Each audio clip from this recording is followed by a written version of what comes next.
everyone, and happy Friday. I am so excited for this month's Ask Kate Anything. I've been waiting for weeks to prepare for this because I have a very special guest with me today, Brenda Cunningham of Push Career Management.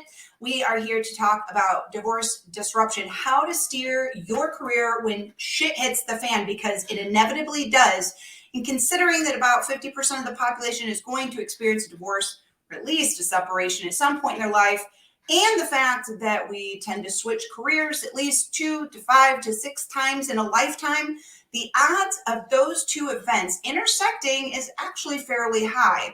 I know for myself, I've experienced undergoing a career transition while going through a separation followed by a divorce. Brenda also has a really interesting experience to share as well. So we know that there are many others out there like you or like us who have experienced this, or maybe going through this right now, or maybe you're on the cusp of, feeling like maybe there's a divorce inevitable, or your marriage is struggling, and you know that you're going to have to make some changes in your career to accommodate it, and vice versa. So we're here to talk about that, but not just divorce, right, Brenda? We're going to be talking about some strategies and ways to cope when any major event in your life occurs that is disruptive and that turns your world upside down. So to get us started, I'm just going to do a really quick introduction of myself so y'all know. Ooh, we got real close up there. I'm going to zoom us back out a little bit. There's going to be a little bit of screen movement, folks, so just bear with me. All right, so for those of you who may not know me, my name is Kate, and I'm the CEO and founder of Quirk, which is a personal branding and consulting firm that I established about 4 years ago to meet the needs of women who are looking to advance their careers. And typically I work with executives, but also rising professionals who are on their way up the career ladder. In my free time, I'm also a board member on the Career Thought Leaders Industry Think Tank, which is a great organization that empowers career professionals like myself to equip you for career advancement. Additionally, and this is important in the context of our conversation today, I'm a big believer of authenticity as a vessel for success in life. So I always try to make sure I'm bringing my authentic self to the conversation, and I assure you I will today. And lastly, I'm an ADHD, a mental health advocate. I'm a big fan of mid-century modern furniture. And I am a single mom who is back on the dating scene and do have a wonderful boyfriend. So there is hope for us all out there. All right, I'd love to turn it over to Brenda. Would you be so kind to introduce yourself? We'd love to know a little more about you. So thank you so much for having me. This is getting ready to be a blast, y'all. So just totally buckle in. So my name is Brenda. If you would notice, my name on the screen is Brenda Mariah. So my last name, technically, legally, is Cunningham, but I'm getting ready to throw it away because it no longer belongs to me. And so Brenda Mariah, I get ready. That's the new identity coming soon. And I cannot wait to talk with you about being on the other side of the darkness, about being on the other side of the pain. I do serve as a career manager, so I help folks with their job transitions and outplacement and all of those things. And similar to Kate, I serve on the board of directors for the National Resume Writers Association as the current president-elect. So it's going to be fabulous because we have these very genuine perspectives as people who have experienced loss and hurt and pain and all of that, but we also serve folks who are navigating their careers. I did not start my career as an entrepreneur. I started my career in corporate America as an engineer, as a project manager. And so I know what that feels like to have to go through pain and hurt in the midst of really a high pressure, high performance, high visibility kind of position. So please do not hold back any questions that you have. Nothing is off limits. Nothing is off the table. I just really want to serve you with Kate today to help you get set free. As you can see, Brenda is the perfect person to be with me today having this conversation. So just to get back to some of the life events that we're going to sort of touch on, the main one, of course, is going to be divorce or separation. But I want you to know that if you're experiencing any of these other life events or anything else that has disrupted your life, such as depression, or maybe some financial issues. Perhaps you're taking care of ailing parents. You could have experienced a difficult childbirth or having postpartum depression. Maybe you've recently lost someone. All of these difficult life events are disruptive not only to our personal lives and our day-to-day activities. Of course, they also impact our ability to function at work, and beyond that, even to advance ourselves. So if you can identify or relate with any of the life events that maybe you're experiencing now or have in the past and are still kind of healing from, you are absolutely in the right place. Let's slide back over here. I have, lucky, y'all are lucky I don't have the real high def that you have to have with the pro subscription for StreamYard, because then you'd really have a close-up look at me. All right, Brenda, I'm ready to dive in. Are you ready? Let's do this. Okay, super. All right, and don't worry, guys, because I was telling Brenda earlier, I had a lot of caffeine earlier, and I am now sipping my botanical elixir with lemonade and soda water with CBD in it. So I'm kind of like calming back down to bring my energy to an appropriate level for this conversation. However, we'll still keep it lively and interesting for you. All right, Brenda.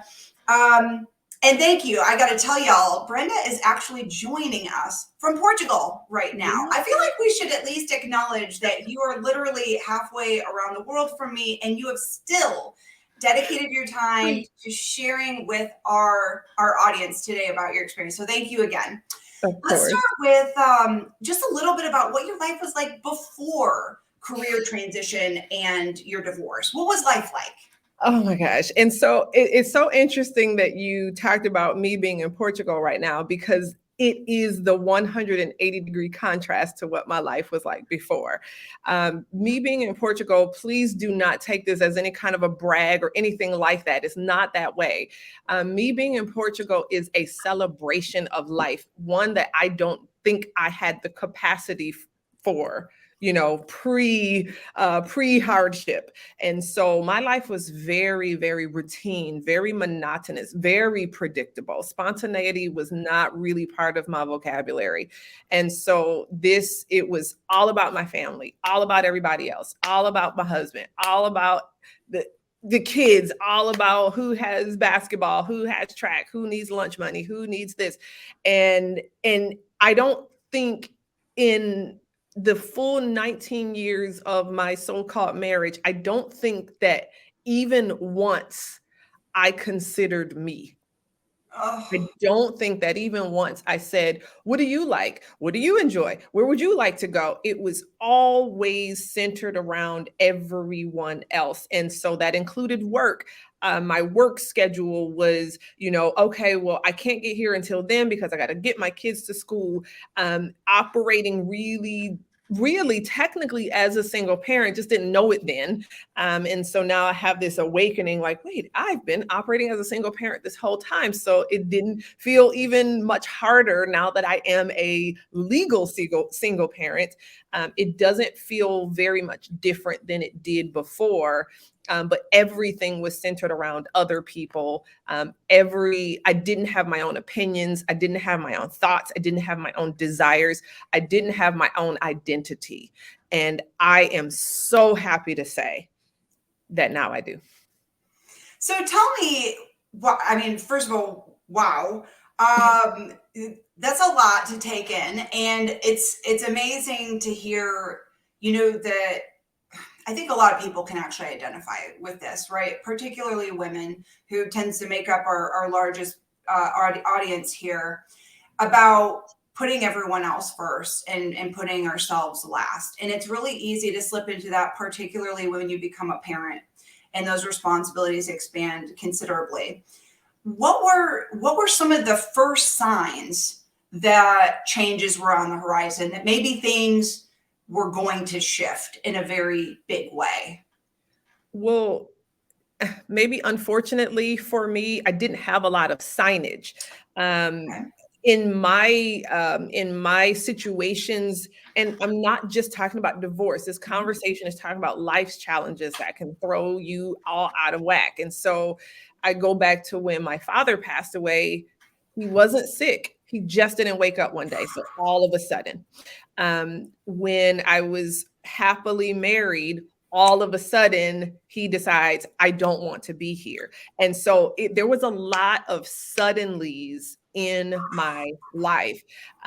There were other sudden shifts that I've had to endure, but for me, it was this kind of learning to accept that life won't always be this kind of cushy, rosy, garden of joy and bliss that I had really been accustomed to all the way till maybe my mid 30s, when all of a Oh, sudden things started to just kind of suddenly break down. And so there wasn't a whole lot of warning for me. I did see um, some maybe subtle signs with respect to my former marriage, okay. where there were things like, hey, why aren't you coming home at a certain time? Why aren't you answering your phone when I call?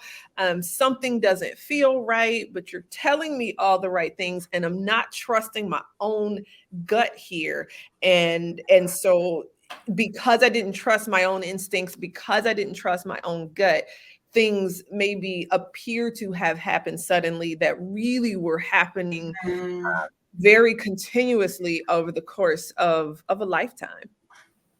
Yeah, man, and it really does. It seems like when it rains, it really pours. But I think, and I'd love to know your thoughts. I think sometimes when we experience these disasters or these tragedies, it shakes something loose in us, right? It's almost like we experience some kind of paradigm shift in the way that we see our lives, our mortality, how we see others around us, how we want to spend our time. Yeah, to Bobby's point, sudden trauma experiences can be life altering. They absolutely can. Like Brenda, I experienced a dump of things all at once. When my marriage was falling apart, I was struggling in my job. I knew I was in the wrong career path. I knew I was not even at the right company.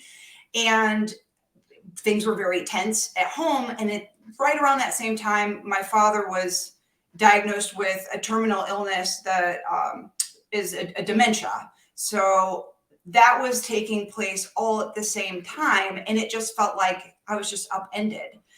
But, and we're going to talk a little more about this because I want to hear what you have to say about this too. It really did shake me awake and think about how I wanted to spend my time and where I wanted to be and whom I wanted to be with. And so I'm not saying that that made divorce easier, but it helped me accept things a little bit faster and know that that it was the right thing to do. What kind of feelings were you having or emotions were you having during this time? Because it seems like there's a lot of turmoil, right? There was so much, but I think you said the key or magic word, which is awake. I swear I called it an awakening. I was shaken loose from the monotony of my own existence, just shaken out of it, just shaken out of a sleep and a slumber. And all of a sudden I see possibility everywhere. I couldn't fathom it before, but it's like, wait, I'm not tied to a thing that is against me anymore. I am free, I am light again, and I can feel again. And so yes, that meant I had to battle through a lot of pain to be able to finally feel joy, but I felt something good and I felt like there was a future. The fact that I'm here in Portugal, I promise you guys, this is not the kind of thing that I ever could have seen myself doing. Like, I'm going to pack a couple of carry-on bags and I'm going to book an Airbnb for a month in another country and just kind of live and function over there. That is not the kind of thing that the old Brenda Mariah would It's ever like, have who even is this girl? Who is thought this of, right? Who girl? is this woman indeed? And so often I'm sitting here at the corner drinking an espresso at the corner cafe, and I'm like, is this my life? Is this my life? Really? And I'm almost in this disbelief because these are thoughts that I never even had, let alone embraced. And so all of a sudden there is this just kind of freedom, And there's this just kind of sense of never ending possibility, even shifting from saying, oh, well, I can't do that. Because that was a phrase that you would probably catch me uttering more often than not. Well, I can't do that. I could possibly do that. I can never pack Right. up and just go in Portugal for a month. To, okay, well, how can I make that happen? I And so was I was like that too before my separation. I heard about people doing cool things and starting their own business and traveling the world and having these different adventures and taking risks, and I was just like, that's awesome, but it's not in the cards for me. It's just not. I've chosen my path, and this is where I have to stay. I made a commitment, and that's that. And it wasn't until some of these awakenings that I was like, wait a second, and coming out on the other side. We're going to talk about getting through the rough stuff too, but it is important, I think, to give y'all some hope, because Brenda's in Portugal right now. I'm running my own business, something I never thought would be possible before. Our point being, the sky literally is the limit. And we're going to give you some tools to help you make these transitions, particularly when you're trying to advance yourself in your career. So tell us, Brenda, how did your divorce impact your career transition and vice versa? And I think it's important. Let me take a step back. I think it's important to set the stage here, because you had just become a business owner, or you had been. I couldn't remember how this went. Will you explain that to set the stage?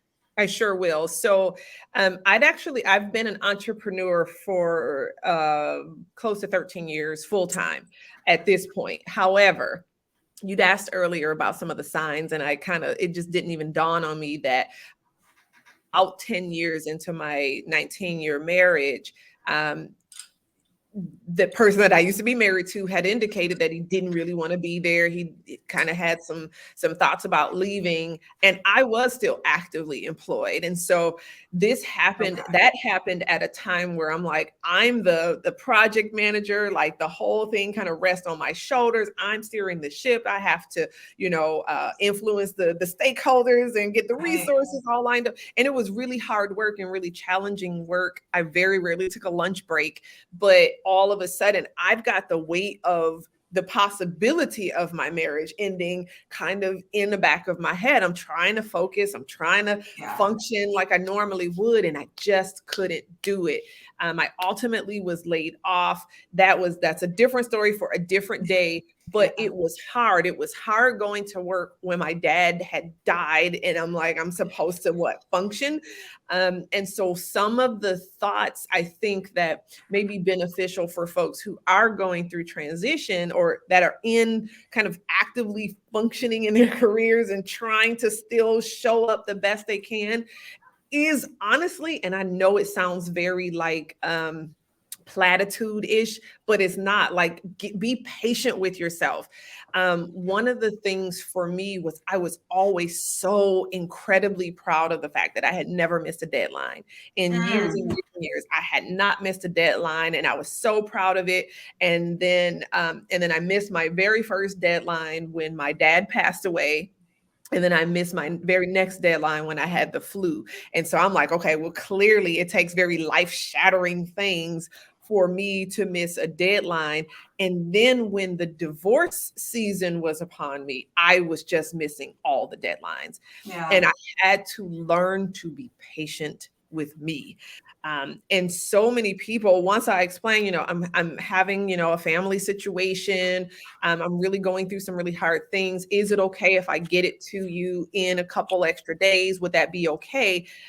I swear to you, this is true. Out of, let's say, 100 people, there was maybe one person that was like, no, I really need it now. Every single other person was so understanding. I saw the best of humanity come through, where people were like, it's okay, take all the time you need. This is not urgent. And people want to rally around you. People really want to be able to help in whatever small little ways they know how to help. They want to be able to do that for you. Sometimes all we have to do is ask, understand that people are okay with you missing a little bit of a deadline. The world, I promise, won't stop revolving. It just won't. And so those are some of the things that I think I had the hardest time with, was just, oh my gosh, I'm missing all the day. Oh my gosh, I'm in such a dark place. I find it difficult to focus. And so just talking to a few trusted people, and being patient with myself and communicating with, your clients or your stakeholders at work, whatever that looks like for you, communicate with them. If you know you're going to be late, don't just be late and apologize on the back end. Say, hey, I can tell that this is probably not going to be done to my level of quality, right? And it's not going to be done on the committed timeline. I apologize. I take ownership, and here's the new delivery date expected for you. Something does happen where you can kind of kick yourself into gear once you've missed a deadline, where you can now kind of rise to the occasion. But those were some of the hardest things. We're having those really hard conversations on my way to work, with my then husband. And now I'm supposed to show up at work and be ready to go. And so taking time in my car, I would sit, I would pray, I would cry, I would allow myself to do whatever I needed to do. And then it's like, okay, we're going to shake this thing off. We're going to go in this place. We're going to do this darn thing. And then not being disappointed with myself, not feeling shame and guilt with myself, because sometimes I just couldn't get it done. Yeah, I can tell you that I've done some driveway sitting before going in the house at the end of the day to just like try to decompress, cry it out, just to steel myself for what's coming next. If you're in that situation, I know how tenuous it is, but it's not always going to be like that. And that's one of the things I think that I had to remind myself is this situation is temporary. It's not going to be like this forever. One of the things that I was thinking about too, when you were talking about some of the emotional impacts and impacts on your feelings, is the physical impacts and stress has on your body, such as impacting your appetite. So maybe you eat more than you normally do, or maybe you eat a lot less. Maybe you stop exercising, you're not sleeping enough. Those physical impacts that take a toll too. And certainly when you go to work, if you're run down, exhausted, your stomach is upset because you haven't eaten, or maybe you're not eating the right things, or you're binging and there's all these things that can really make the situation a lot worse. So let's talk a little bit about some of the things that you can do to alleviate some of the symptoms. Oh my gosh, I really do not like that close. I can't get away from it. Okay, Right. so we've talked about a couple of these, right, Brenda, of Yes. things that you've leveraged in the past. Some general well-being tips, just making sure that you're getting enough rest. And these seem common sense, but when you're in the thick of it, Yes. right, it's like our minds just go blank as we forget all of the tools in the toolbox. So it's almost like I had to have sticky notes that said breathe, box breathing, 4 breaths in, 4 count out, over and over, to remind myself to take care of myself. Yes. Until I felt well enough that I didn't have to make myself have sticky notes. So what kind of support system did you have? You mentioned that you were more open with colleagues about, needing help, maybe delegating things. What other kind of support system did you have in place? I'm gonna be very basic with you guys, because as Kate just said, sometimes the most common sense things just seem to elude us when we're in that kind of dark space. And so one of the most practical things that I did in this season was I went to the doctor. I went to the doctor because I was always so busy, taking care of everybody else's needs, that me scheduling my own doctor's appointments felt just out of reach. And so I could barely get there, or I would go and then they would say, oh, okay, well, now you need to follow up with this person. You need to follow up with that specialist, and you need to get blood work. And so one appointment would lead to 5, and I would just break down. I'm not doing that. I can't do it. I can't get to it. And now I had made a conscious decision. I want to feel better.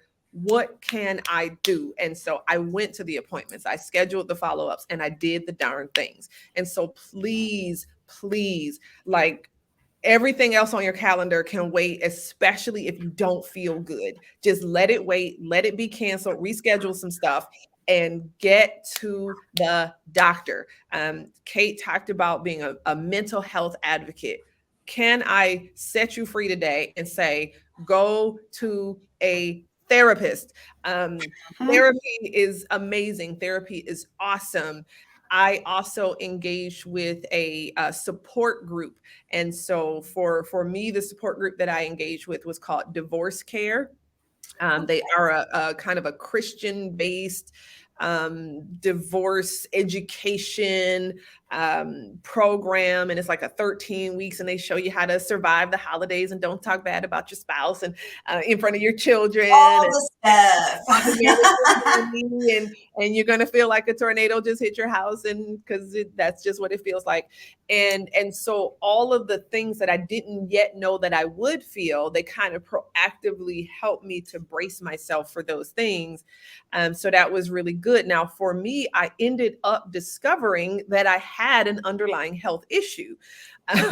That was a big part of, I was tired all the time. Like, why can't I function? And why can't I do this? Well, it was because I had an actual issue that went untreated and unnoticed because I never made time to go to the doctor. And then I would get physical checkups and scans, and and nothing seems to be physically wrong. It must be your mental health. And so, Right. yes, that was frustrating, to hear. But on some level, what Kate said is absolutely true, in that sometimes our emotional and mental health can manifest very physically. And so I thought at one point I was having a heart attack. And so I went to the ER. I wanted the EKG. I wanted to be seen. Like, I wanted to make sure, because that's how my dad just kind of didn't wake up one day. I wanted to be sure that it wasn't something more serious. And they were like, no, you're not having a heart attack. You can go home.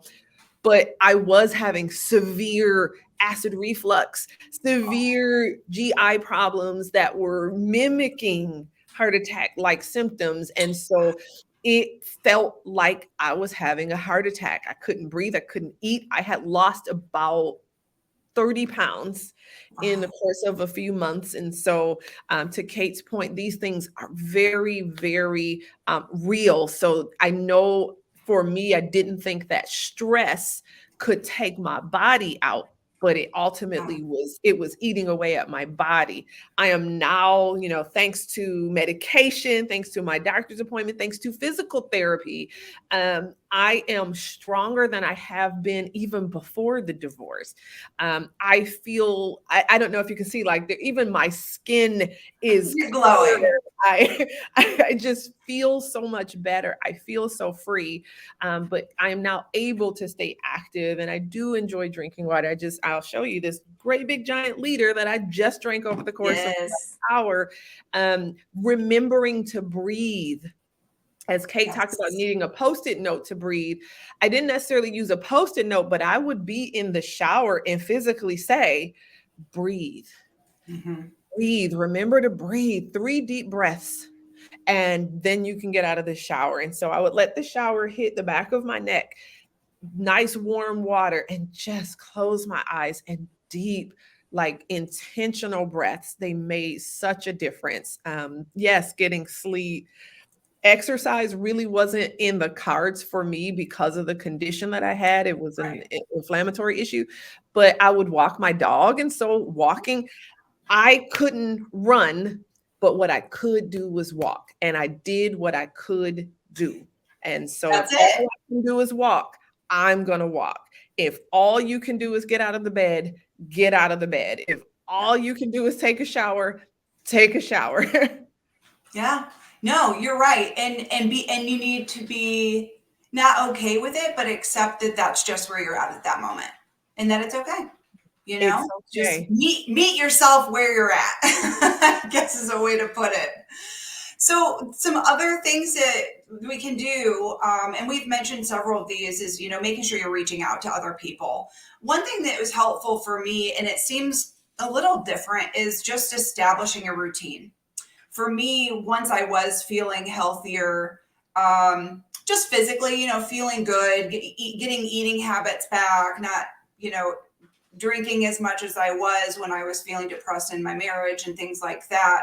but creating a routine was really helpful for me. Starting in the morning, what time I would wake up, I would, ride my bike or take a swim. Then I would, I would have a little routine scheduled out. So I knew what to expect, so that even though all these other things around me were out of control or seemingly chaotic, I had something to keep me on a path. Something just as simple as a calendar, but it made a big difference for me. I think engaging in activities you enjoy is a big one. When you're going through a tough time, though, it's really tough to make yourself go do things. And so I think that's when telling someone that you trust is really important, because sometimes that person can help you.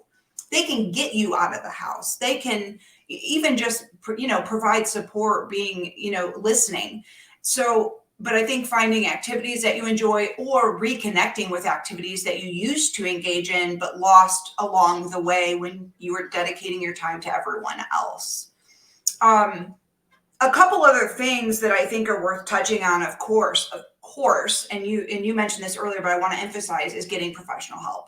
Yes. Not only physically from your doctor, just for a checkup, because if it's been a while since you've done that, you don't know how stress has impacted your physical well-being. And then also, I am huge advocate, of course, for mental health therapy, psychology, whatever therapy makes sense for you. I can't say enough about how much it helped me work through some things. And also just getting some validation that what I was going through was normal, that my feelings were normal, I was experiencing a lot of gaslighting. I was questioning whether I even was sane half the time when I was coming out of my marriage. So it was even having someone tell me, you are okay. Like, you're going through this. It's confusing, but there's nothing wrong with you. And so I had to learn how to trust myself, but having someone else, a professional who can look at me objectively and tell me that, kind of took me off the ledge a little bit. And then one last resource, or thing to do would be, to tell your employer. Now, I put an asterisk next to this because it really does depend on who your manager is, what kind of job you have. If you're in a toxic work environment, telling your employer might just make things work for you.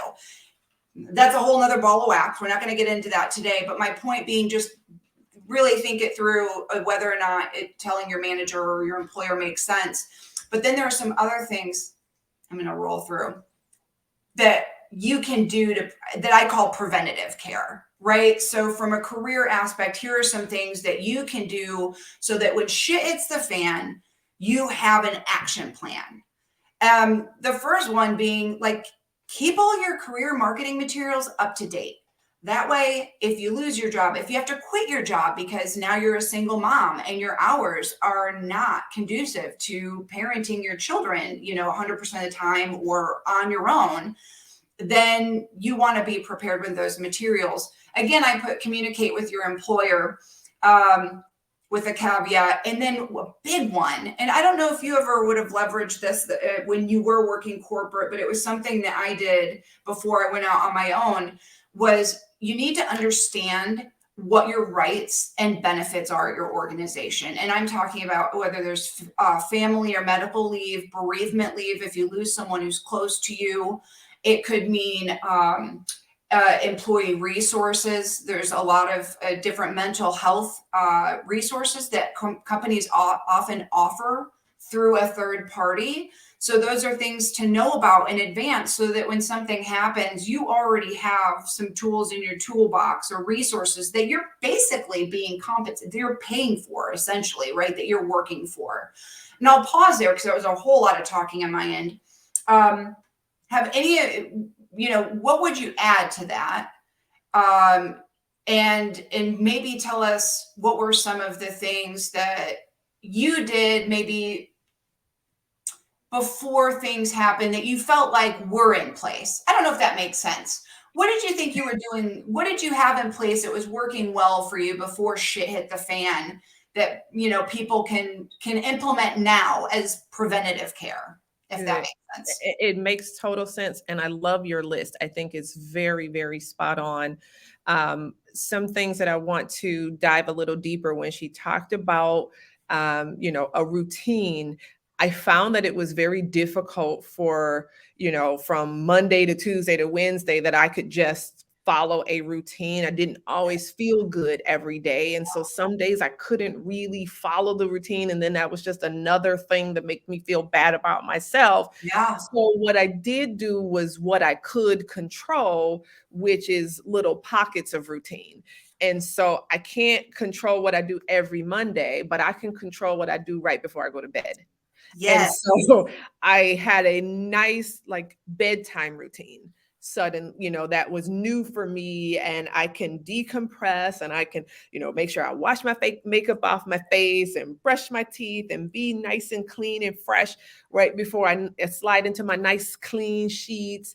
I bought a new mattress so that it wasn't the mattress that I had shared Yep. in a marriage. And so it was a new mattress on a new bed in a new place, and everything felt like it was mine.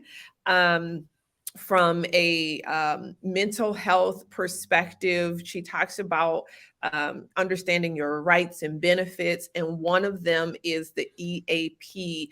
And so the Employee Assistance Program. Make sure you understand if that is something that exists where you work, because and please hear my heart here, but I had to explore that through my former spouse's employer for the Mhm. sake of my children, because I wanted them to have an outlet for mental health, not as Yes. the single parent or particularly mothers, but just any kind of primary caregiver. We tend to take other people's emotions upon ourselves. And so if my kids were sad because of something that I was involved in, like I took that very personally. And I wanted to make sure that they had a safe space that wasn't just me. They felt safe, they felt comfortable to talk to me, but are they really expressing every emotion? Right. And do I really have the toolkit to help them through everything that they're feeling? Because I've never walked this journey before.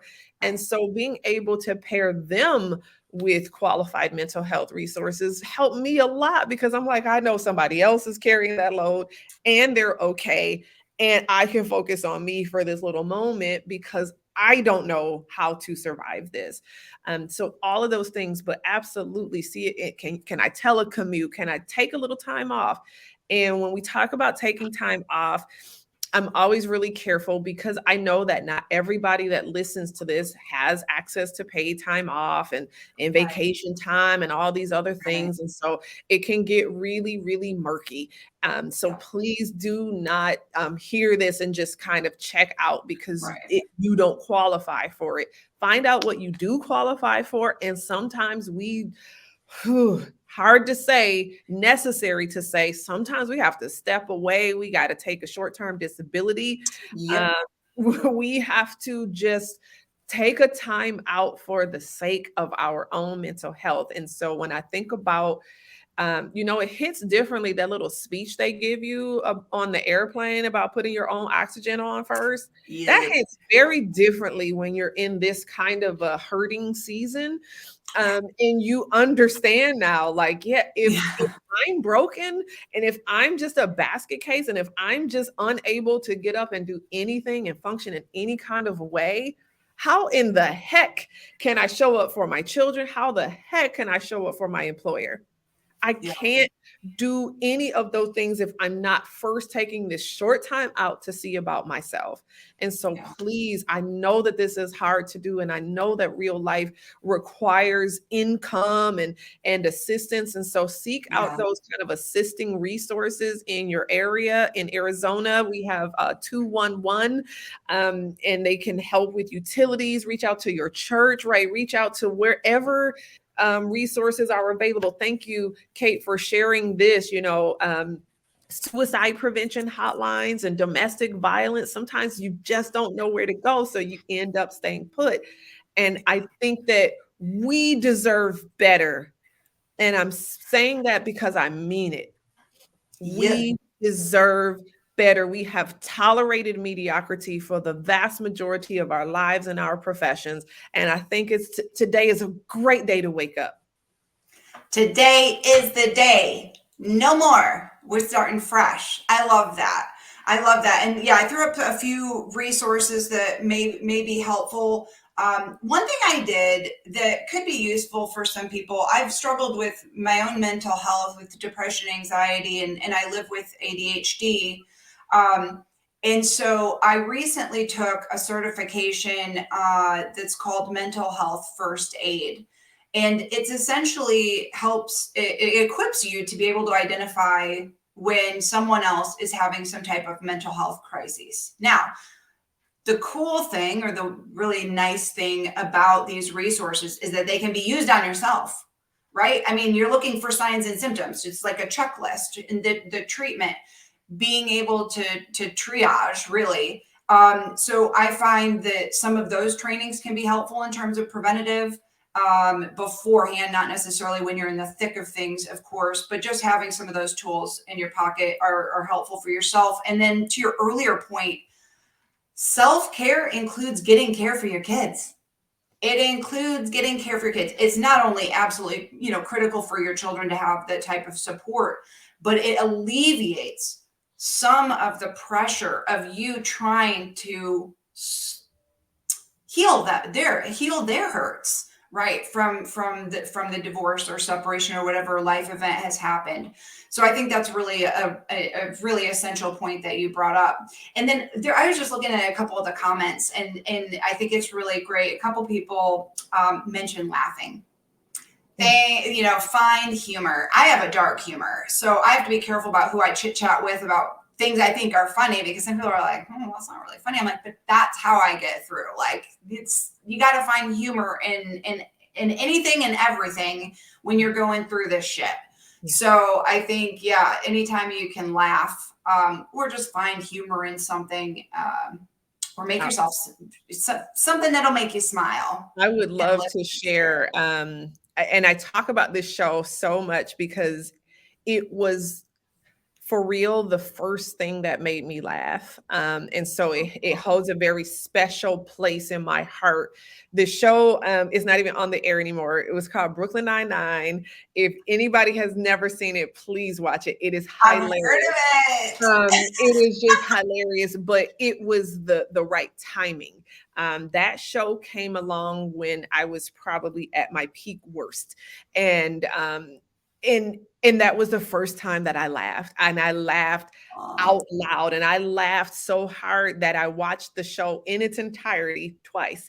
And yes, like 8 seasons of the show, and I watched it twice because I connected with it because of the laughter element. And so, yes, having to seek out joy, I think, is something that you're going to have to fight for yourselves to do. Yeah. You have to seek it out, because we have a natural gravitation toward the negative, and I'm not good enough, and I'm not this enough. I felt, I was told I wasn't pretty enough. And so I started to believe that.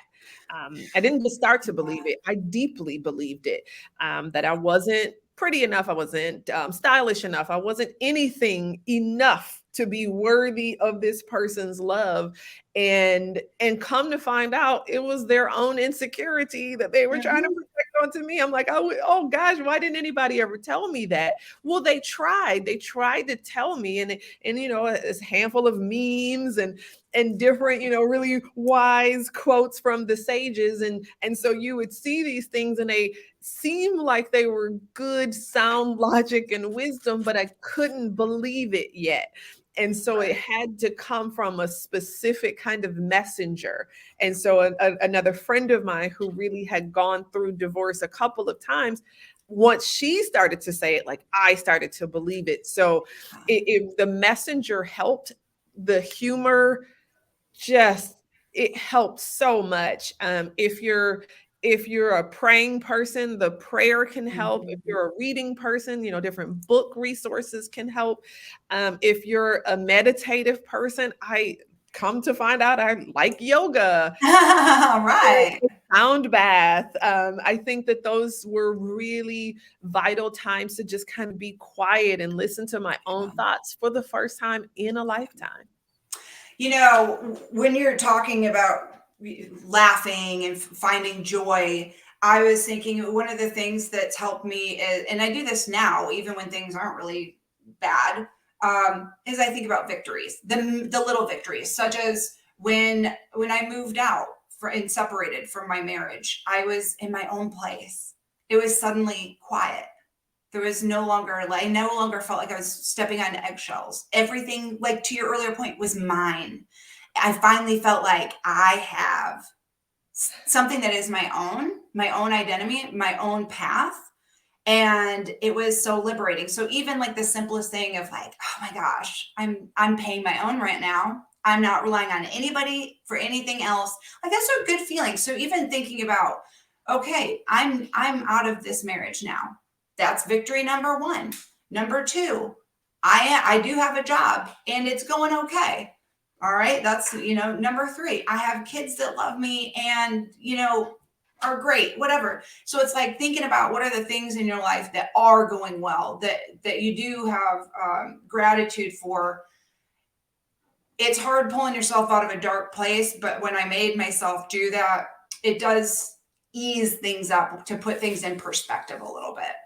Yeah, I'll tell. And this, I remember reading a post, some other divorced women's group, and somebody had said something to the effect of, it's been 3 years and I still can't get over the fact that I'm not married anymore. And I was like, that won't be me. I won't be sad for 3 years. Well, Yeah, yeah, right. 3 years later, I was, just really starting to feel that joy again. And I'm like, oh my gosh. But what I want you to consider is that 3 years in comparison to a lifetime, in comparison to the full scope of your career, is still a blip on the radar. My Yeah. friends, what I need you to recognize is that the 3 years or however, whatever your timetable is going to come and it's going to go.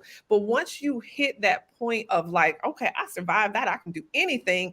Yeah. Now I want you to brace yourself for the big comeback and that whole watch out world moment, because you're going to be smarter. You're going to be more intuitive. You are going to be ready. You have already proven to yourself that you can handle the worst of the worst and you will still survive. And so don't forget that. You will get through this. And once you get to that other side, then it's just like you can stand in your whole superwoman and superman pose and really mean that thing, because you've survived some stuff, you've lived through some stuff, you've navigated something that you never thought you could. You have proven to yourself that you've got what it takes. And so now I dare you. I dare you to accept the challenge that your career will actually accelerate because of it. Yes, I agree 100% because when I was going through let's see, right before I separated, I was I was thinking about launching this business, Quirk, that I have now, and I was nervous about it. But honestly, once I made the decision to move out and start over, I was like, I'm going to do it. This is my chance. And honestly, whether I don't know if this was the healthiest thing or not, but I threw myself into work. It was something, the job that I have now, being a career coach fills me up. I love it. The people I work with make me feel good about myself. I feel like I'm doing something meaningful for others. And so when I put some of my time and energy into that, I wasn't sitting and wallowing in my own depression, which I'm known to do on occasion. So I just wanted to, I don't even know where I was going with that. There's the I think ADHD. it doesn't even matter if you can't remember. I'm going to tell you, I'm picking up what you're putting down. But this, Yes. my friends, this is why we're here. Kay and I are. Trust me, we're not doing this for fun. We're not doing this Right. because we want to be seen as the divorced people who know how to navigate a career. Like, this is not necessarily a fun topic to discuss. It's necessary because when I first started going through this, I didn't hear a lot of stories. All I Yes. felt was shame. All I felt was guilt. That's all that I could feel was Failure. I somehow failed. Same. I failed. I Yeah. wasn't good enough. And so we have to hear these voices of reason that say it's not even about you half the time. It's about somebody Right. else and their own Yes. insecurities.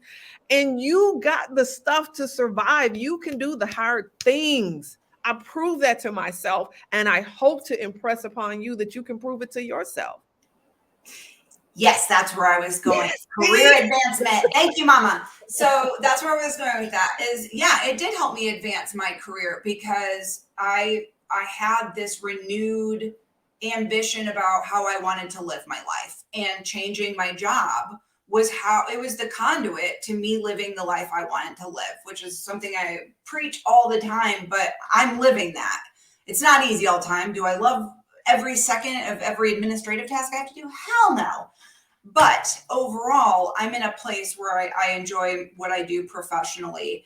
And because I was able to shed the old Kate, the Kate that was burdened by an unhealthy marriage, unhealthy habits, now had the energy and the space in my brain where I could do these new career endeavors and be successful in them. So I would absolutely say it can expedite your career and even launch you in the direction that is more authentic to you.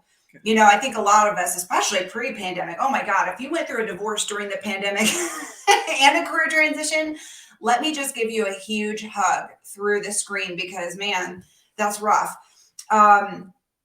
I lost my train of thought again, but anyways, I think that it's important to realize that it can, even these difficult life events can help steer us in the direction that we're meant to go, and in a direction that is feels more like a life that's ours. I think, for lack of a better term. Amen. If you were to looking back, is there anything that you would do differently? Whew. Whew. I know it's a tough one. I could kind of put you on the spot. This is a tough That's one. okay, because I'm here. I'm here for the tough things. And y'all, please ask the hard questions. Ask the question that you've Yes. always been afraid to ask, like You want to so know? that you can get the answer today. But the thing that I I wish I had done differently was trust my instincts a long time ago. Ooh, Um, I ultimately, I was the one that he divorced me. yeah. I did not leave him, he left me, and I knew a long time ago that I should have left that marriage. I knew that I was in an unhealthy situation. There have been multiple occasions where I did not listen to my own gut. I did not heed my own instincts. I didn't have the discipline to listen to my own thoughts. And so that's probably one thing that I wish I would have done differently, has had Mhm. been maybe nurtured in the space of, really hear your own thoughts, trust your own instincts, trust your own voice. That is something that I truly, truly wish I would have grabbed hold of sooner. But I don't blame myself for not knowing what I didn't know. Right. And now that I know, I double dog dare anybody to try to mess with me. That is the spirit. That's what I'm talking about. So I would have to add on to that. That I wish. I mean, oh my gosh, I definitely had the same thing. And to my point earlier, I was questioning whether I was even capable of making sound decisions because someone had been telling me so long that I wasn't.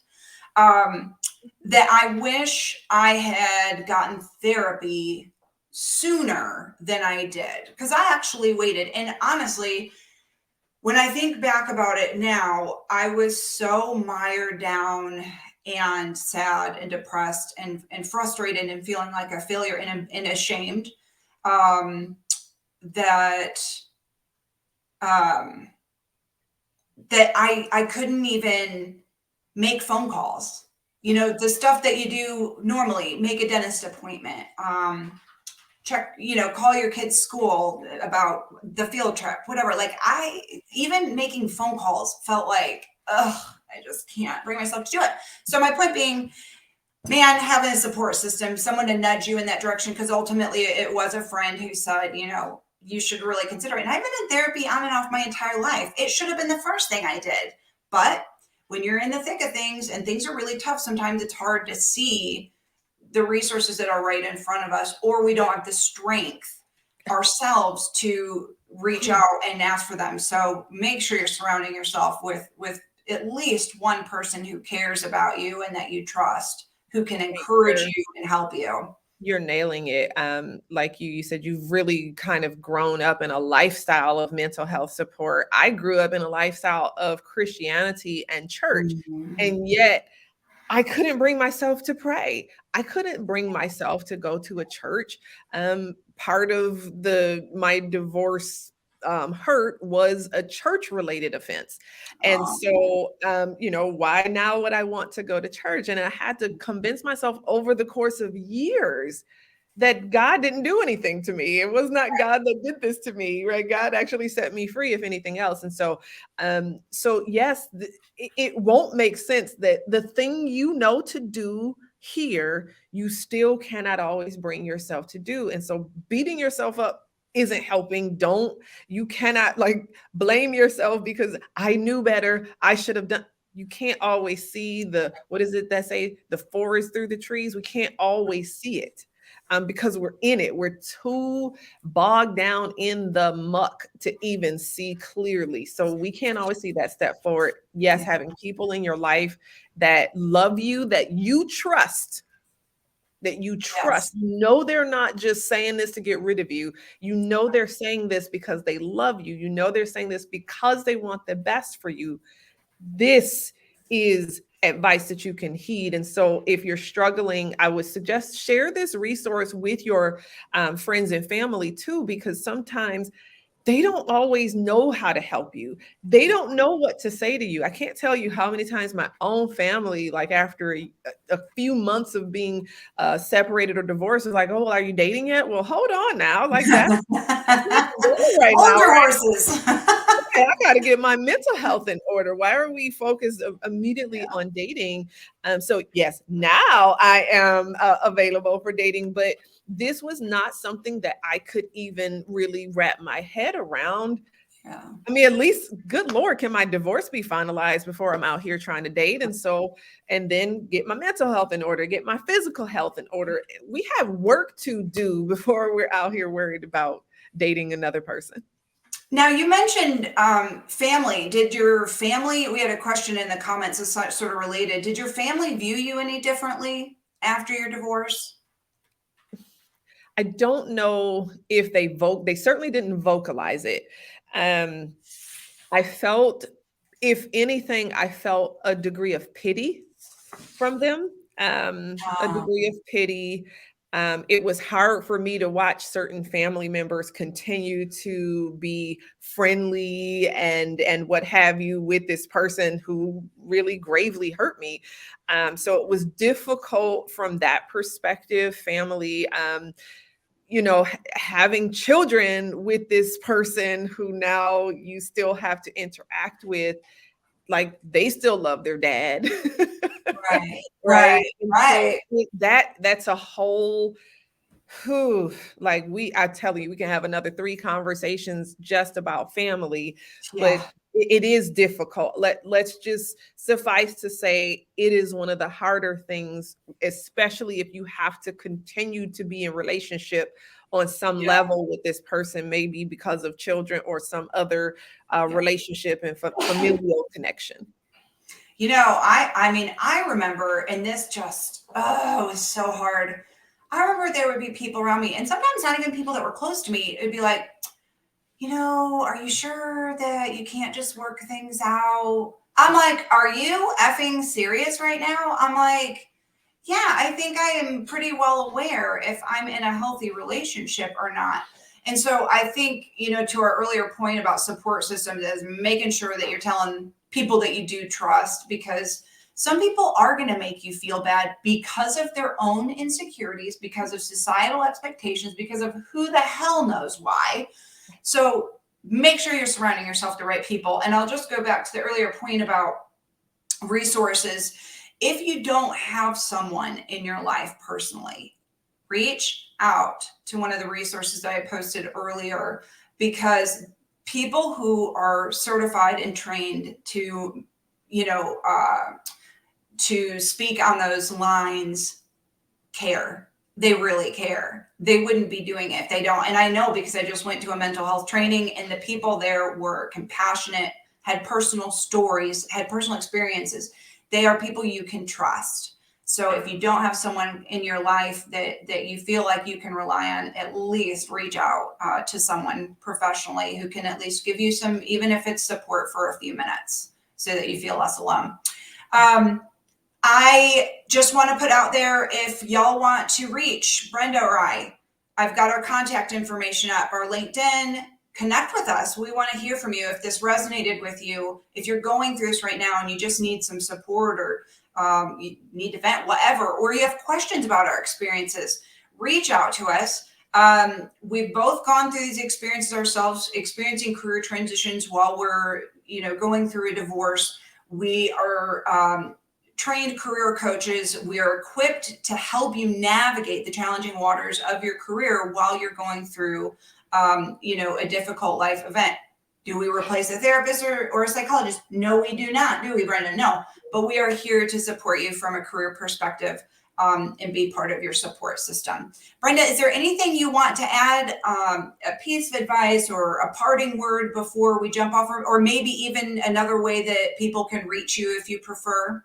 No, I think you nailed it. That's perfect. I will simply say, it's been 3 years for me, and I'm just seeing the light. I wish somebody had given me a sense of scale for Yeah. what this thing could look like. And so please just be patient with yourself. But at the same time, when you know that you need help and you're ready to make a step, make the call, right? Whether it be therapy, divorce care, life guide for me, whatever that looks like, a divorce coach. Get the help that you need, Yeah. take the steps that you know to take, and do not ever feel like you're going through this journey alone. Amen to that. Thank you so much, Brenda. I appreciate you so much. This has been such an interesting, insightful, but also like an enjoyable and fun conversation. And it's not easy to make a difficult, often sad topic like divorce or death into something that's enjoyable. But I'm hoping that this at least made people feel less alone. So thank you again, Brenda. Again, our contact information is up. And just before I let y'all go, I want to quickly show you who the next Ask Kate Anything guest is. I am super excited. If you are not familiar, this is Anna Morgan of Career BFF, and she is a treat. She is funny as hell, smart, and she has just recently transitioned from being a part-time recruiter and career coach to full-time career coaching. And so she's going to be on the next show on Friday, July 21st, talking about recruiting and hiring and job searching. Oh my. So put it on your calendar. The link is up on my LinkedIn profile. I'd love to see you there. Brenda, again, many thanks to you. I hope y'all have a fantastic weekend, and I look forward to seeing you at the next Ask Kate Anything. Cheers.